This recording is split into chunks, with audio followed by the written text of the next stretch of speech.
Bienvenidos de nuevo al taller. Hoy empezamos con un objetivo muy claro: terminar este proyecto. Espero que este sea el último vídeo del T10, porque tengo muchísimas ganas de verlo ya en la vitrina totalmente acabado. Pero antes de ponernos con los pinceles, vamos a recordar de dónde venimos. En los episodios anteriores hemos hecho un trabajo enorme. Empezamos con el tren de rodaje, castigando las 24 ruedas y dando esa textura de fundición a las cadenas. Aplicamos el color base 4BO y jugamos con los volúmenes usando mezclas de barniz para sombrear. Dimos vida a los detalles con un lavado puntual y rescatamos las luces mediante el mapeado, tanto con esponja como con pincel. Y finalmente le pusimos su identidad, con las calcas del número 231, integrándolas perfectamente en el blindaje. Para el menú de hoy tendremos estos toques. Pintaremos el tronco de autorrecuperación, un elemento icónico de los carros rusos. Colocaremos todas las piezas que teníamos pendientes, como la escotilla del comandante y la ametralladora pesada. Daremos una última capa de suciedad ligera a los bajos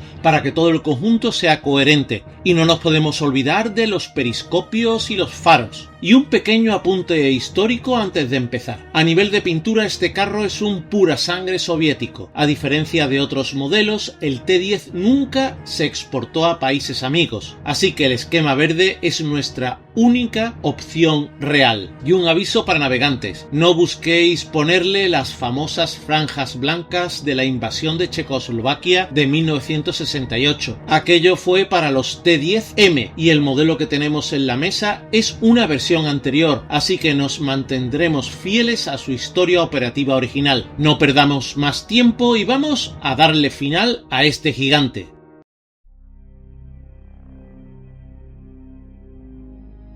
Vamos con el tronco de autorrecuperación, que como veis va alojado en el lateral de nuestro T10. Este elemento era la salvación de la tripulación en terrenos blandos. Si el carro se hundía, se ataba el tronco a las cadenas para que al traccionar sirviera de apoyo y sacara al gigante del fango. Para pintarlo voy a rescatar una técnica que ya usé en el vídeo del T90MS y que me gustó bastante. Eso sí, antes de aplicar la técnica he tenido que proteger todo el trabajo que ya hemos hecho en el casco. He enmascarado la zona con papeles y cinta de enmascarar para trabajar tranquilos y no estropear la pintura base. En el proceso, por cierto, se me ha despegado una de las sujeciones, gajes del oficio. No hay problema, ya la volveré a pegar luego. Lo importante es que está localizada y no se ha perdido. Partimos del color verde original del tanque, ya que el tronco se pintaba junto al resto del chasis. Como recordaréis del montaje, ya le dimos esa textura extra con una sierra y una lija gruesa para que el relieve esté listo para la pintura. Ahora, con una esponja y el color madera vieja, voy dando toques sobre el verde. El objetivo es dejar parches de pintura verde visibles, como si el color original se estuviera cayendo a pedazos por el uso y la intemperie.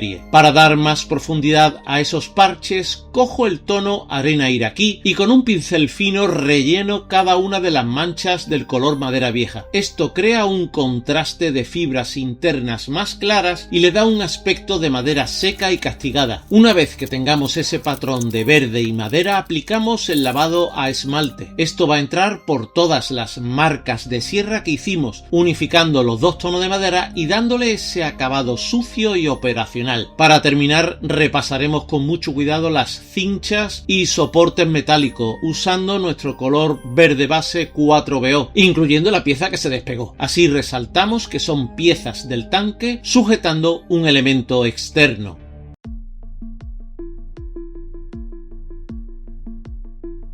No nos podemos olvidar de las piezas que dejamos apartadas durante el montaje principal. Como veis en la imagen, tengo preparadas la escotilla del comandante, los limpiabarros de las tractoras y el conjunto de la imponente ametralladora pesada. Para poder pintarlas cómodamente sin tocarlas, las he sujetado con estas prácticas pinzas de cocodrilo en varillas. Vamos a empezar con una imprimación diferenciada. Las piezas estructurales, la escotilla y los limpiabarros, reciben la misma imprimación imprimación y color base, el verde 4BO, que usamos con el resto del tanque. El conjunto de la ametralladora, sin embargo, la imprimo en negro. Esto es fundamental porque el metal de estas armas tenía un tratamiento de pavonado oscuro y el negro será nuestra base para el efecto metálico. Una vez seca la imprimación negra de la Duska, vamos a simular ese acero pavonado tan característico. Olvidaos de las pinturas metálicas tradicionales. Vamos a usar un método más sutil y realista. Cojo un simple lápiz de grafito, uno blando, tipo 2B o superior. Froto las minas suavemente sobre las aristas y el cuerpo del cañón y el cajón de mecanismos. Y ahora viene la magia. Con un pincel de goma, de los que se usan para modelar masilla, empiezo a frotar y pulir ese polvo de grafito que hemos depositado. Al pulirlo, el grafito adquiere un brillo metálico oscuro espectacular, imitando perfectamente el acero engrasado y pavonado, manteniendo el color negro en los recovecos. Para terminar la ametralladora tenemos que mirar nuestras referencias. Como se observa en esta foto del arma real, no todo el conjunto es de metal desnudo. El soporte articulado, la cuna donde descansa el arma y los mecanismos de elevación están pintados del mismo color que el carro. Así que pincel en mano y con nuestro color verde 4BO pintamos con cuidado toda esa estructura del soporte, dejando el arma propiamente dicha con su acabado de grafito. Con esto tenemos las piezas pequeñas listas para ser montadas y darle el aspecto final de la torre.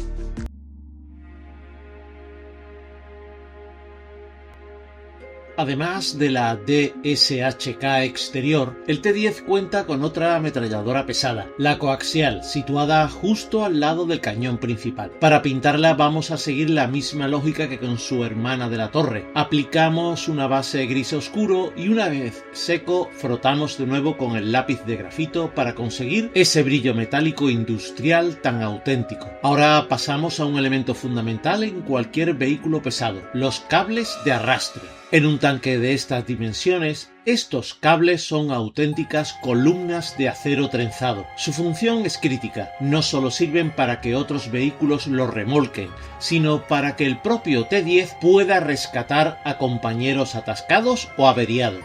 Ese trenzado tiene que soportar tensiones de decenas de toneladas. Para representarlo de forma realista vamos a trabajar en 3 pasos. Primero pintamos todo el poderoso trenzado metálico en un gris medio. Queremos que parezca acero puro, sin ser un color plata de juguete. 2. Una vez seco, aplicamos un leve sombreado con esmalte oscuro. Esto es clave porque el líquido se mete entre las espirales del cable, haciendo que cada filamento metálico resalte y gane volumen. 3. En los extremos hay debate. A veces se ven del color verde del tanque y otras veces negros. Personalmente huyo del utilizar el negro puro porque restan realismo a esta escala. Así que voy a usar un gris muy oscuro para las puntas.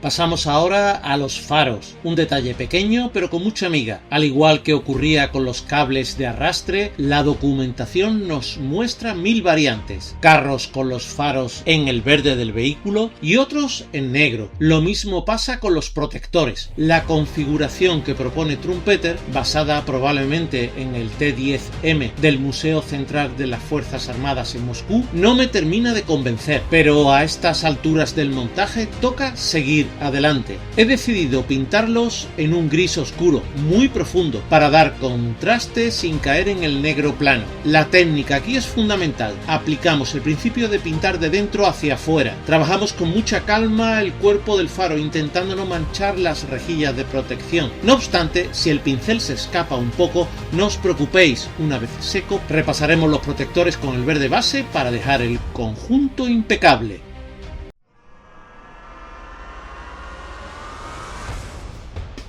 Llegamos a los ojos del T10. Este gigante está repleto de periscopios para su tripulación, pero el kit de Trumpeter desafortunadamente no trae esas piezas en plástico transparente. Esto nos obliga a simular la profundidad y el brillo del cristal mediante pintura. La técnica es sencilla pero requiere pulso. Primero pinto la superficie del periscopio con un color negro puro. Sobre esta base oscura voy a crear un degradado para dar la sensación de profundidad. Con un pincel pincel muy fino pinto una serie de líneas o manchas concéntricas que van desde el gris oscuro en los bordes hasta un gris muy claro y blanco en el centro. Esto crea la ilusión de un reflejo de luz en una superficie. Una vez que el degradado está seco, le damos el toque final. Aplico varias capas finas de un producto específico, un acrílico transparente para periscopios. Esto le da un acabado vítreo que, combinado con la pintura, engaña al ojo y da la sensación de cristal. Ahora bien, tenemos un problema serio con la cúpula del comandante. La cúpula tiene un periscopio principal con su visor exterior bien definido. Sin embargo, en la maqueta esta zona está completamente plana. Es como si a los diseñadores se les hubiera olvidado incluir el detalle o una pieza de fotograbado para la tapa. No podemos dejarlo así. Con un pequeño trozo de plástico he fabricado a mano la pieza que falta, dándole la forma del visor exterior. La he pintado siguiendo la misma técnica de degradado que el resto de los periscopios y la he pegado cuidadosamente en su lugar sobre la cúpula.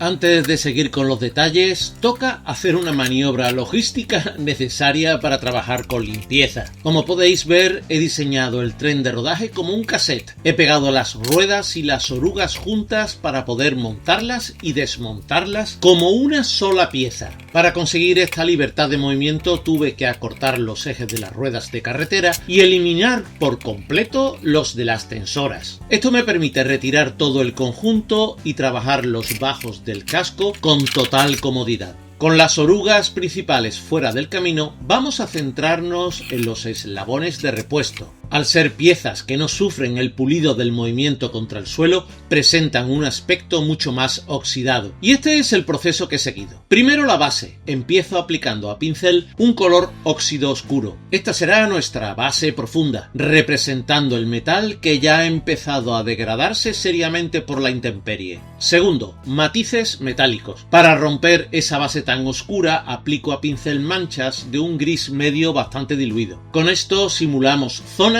donde el metal original todavía se intuye bajo la capa de óxido, dando variedad cromática a la pieza. Tercero, oxidación activa. Ahora, con la técnica de la esponja, doy toques con un óxido anaranjado. Al aplicarlo así, creamos una textura de corrosión más reciente y superficial, lo que aporta un contraste muy real sobre el fondo oscuro. 4. El lavado de unificación. Para terminar y fundir todos los efectos, aplico un lavado a pincel de óxido. Este producto se asienta en los recovecos y unifica la pieza, dándole ese aspecto final de acero viejo y castigado por el tiempo.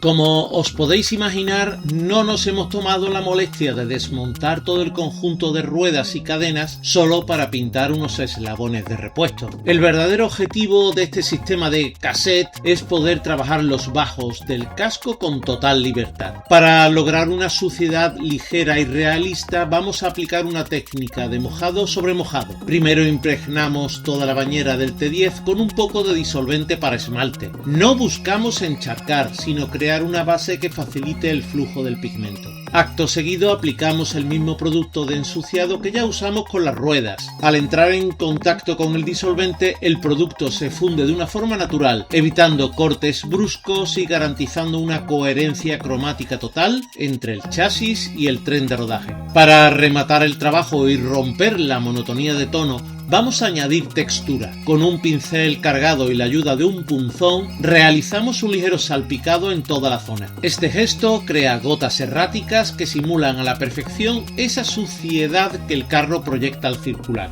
dándole un aspecto operativo.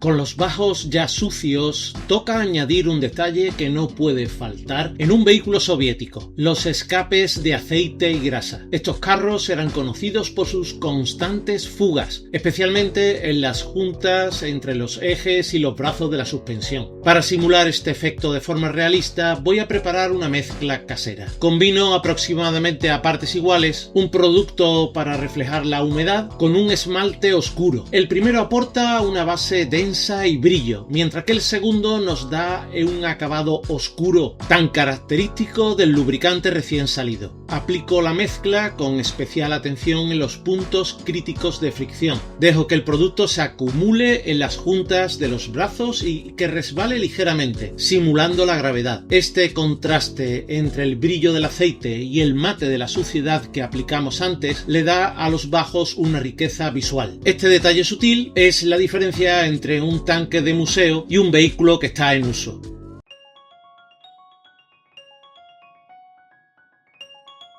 Una vez terminados los bajos, no podemos dejar la parte superior del casco totalmente limpia. Necesitamos unificar el conjunto y para ello vamos a realizar un empolvado general, pero de forma muy sutil y estratégica. Para este trabajo voy a utilizar el mismo esmalte de tono de tierra clara que ya hemos visto en otras zonas del vehículo. El objetivo no es cubrir el verde 4BO, sino crear un filtro de polvo natural. Nos centramos principalmente en las superficies horizontales, donde el polvo se asienta por gravedad, y sobre todo en los recovecos. Fijaos bien en esta zona, el ángulo cóncavo que se forma entre las placas del blindaje frontal y los planos antisalpicadura. Es el lugar perfecto para que el polvo se acumule. Al aplicar aquí el producto conseguimos un doble beneficio. Por un lado ganamos realismo y por otro ayudamos a resaltar visualmente todo ese trabajo de texturas y cordones de soldadura que le hicimos al kit.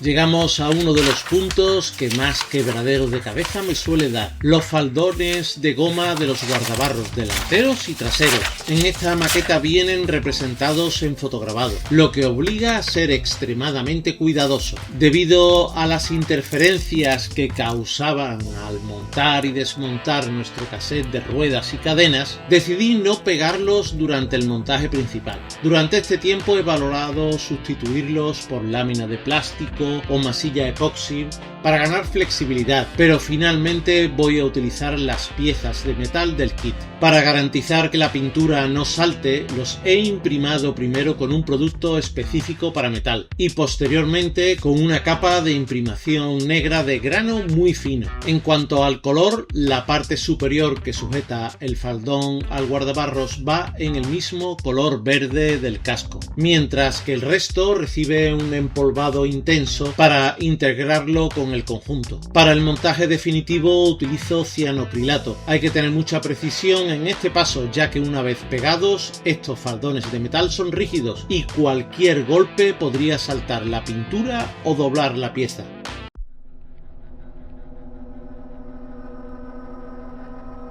Si observamos vídeos de blindados de la familia IS o del propio T10 en movimiento, hay un detalle que salta a la vista. Incluso en vehículos impecables de museos, la zona de escape siempre delata la fuerza de su motor diésel. Para recrear ese ennegrecimiento por el humo, voy a utilizar un shader de tono negro ceniza, aplicado con aerógrafo. Este producto es ideal porque me permite crear un difuminado muy suave y a la vez aporta esos matices de brillo aleatorio que tiene el hollín real cuando se deposita sobre el blindaje. Lo aplico en pasadas finas, insistiendo en la salida del escape y dejando que la estela se pierda de forma natural por el lateral del casco. Pero el humo no viene solo. Estos motores suelen escupir una cantidad generosa de aceite que termina chorreando por el lateral. Para simular ese residuo líquido, preparo una mezcla de esmalte brillante con óleo negro. Con un pincel muy fino dibujo los chorreones naciendo desde la propia rejilla del escape y dejándolos caer por gravedad, tal y como se aprecia en los vehículos reales. La clave aquí es el contraste, el acabado mate y difuminado del shader contra el trazo definido y brillante del aceite fresco.